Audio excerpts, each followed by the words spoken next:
بسم اللہ الرحمن الرحیم۔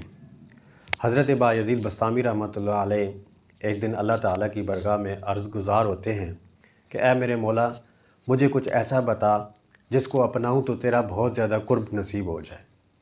اے میرے رب، میں نے ہر صفت کو اپنانے کی کوشش کی، مگر ہر صفت میں تیری اولیت کی شان دیکھی۔ میں نے چاہا کہ میں سخی ہو جاؤں، میں سخی ہو گیا، لیکن سخاوت میں تجھے کمال پر دیکھا۔ عالم بنا تو علم میں تجھے کمال پر دیکھا۔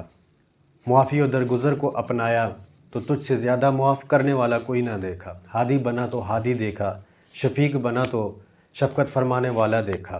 لوگوں کو عطا کیا تو تجھ سے زیادہ عطا کرنے والا کوئی نہ دیکھا۔ اے میرے رب، میں نے ہر صفت کو اپنانے کی کوشش کی، مگر ہر صفت کے اندر تیری اولیت کی شان دیکھی۔ اے رب، میں کس صفت کے ذریعے تیرا قرب حاصل کروں؟ تو اللہ تعالیٰ نے جواب دیا، یا با یزید تلک الصفۃ التی لیست فی ساقربک منہا۔ اے با یزید، وہ صفت اپنا جو مجھ میں نہیں ہے تو میں تجھے قریب کر لوں گا۔ تو حضرت با یزید نے عرض کی، اے میرے مولا، وہ کون سی ایسی نعمت ہے جو تیرے خزانے میں نہیں ہے؟ تو اللہ تعالیٰ نے جواب دیا، لیس لدی عبودیۃ، میرے پاس بندگی نہیں ہے۔ اس لیے کہ بندگی نام ہے جھکنے کا، اور میں جھکنے والا نہیں ہوں۔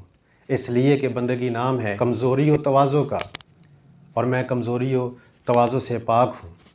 اس لیے کہ بندگی نام ہے مانگنے کا، اور میں تو عطا کرنے والا ہوں۔ بس ایسی صفت کے ذریعے میرے قریب آ تو میں تجھے قریب کر لوں گا۔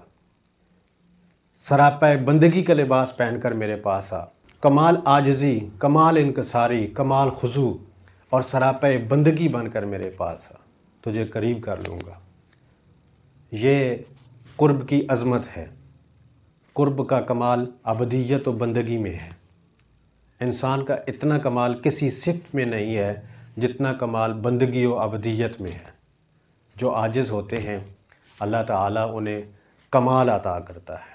اللہ تعالیٰ ہمیں عجز و انکساری اختیار کرنے کی توفیق عطا فرمائے۔